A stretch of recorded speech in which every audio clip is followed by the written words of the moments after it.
Hello y'all, I'm going to show you the ultimate headstock repair. Here it is. It's on my Les Paul, and here's the headstock. Actually, it's not a repair. There wasn't one there to repair. It didn't have one, so I made one for it. Got a real good deal on it, and I figured it's worth making a headstock for. You can see the little nubbin of the neck that come up through there.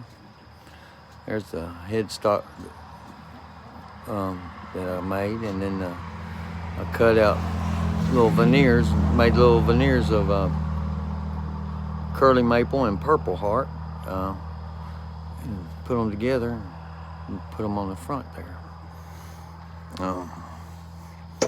Here is the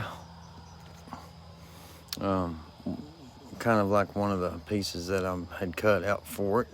This one's walnut though, and it's the wrong shape, but it took me like 4 or 5 attempts to get it right, or 10 maybe. But you can see how I did it there. I sanded the neck down, give it that angle, and I made my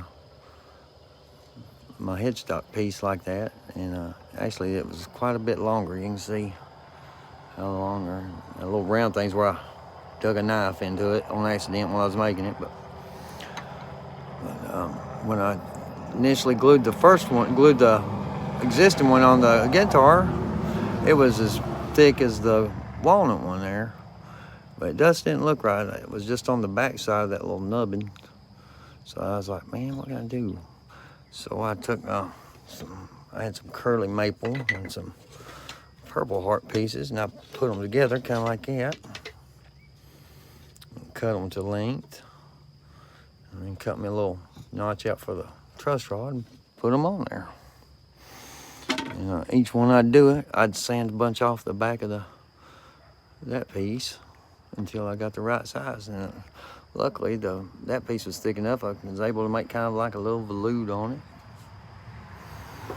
And, you see curly maple, and then I put one there, the first one, sandwiched it. That made me a purple heart, and then curly maple and purple heart, and then the last curly maple, I sanded on it so much, it's just paper thin.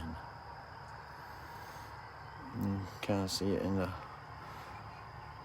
hole there. And the reason it's orange tin, I had some Rit dye.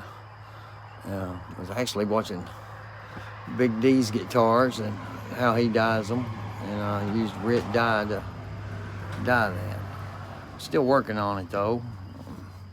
Cut that heel off to where I can get down to the lower frets, and I'm getting ready to cut it on that like that a little more.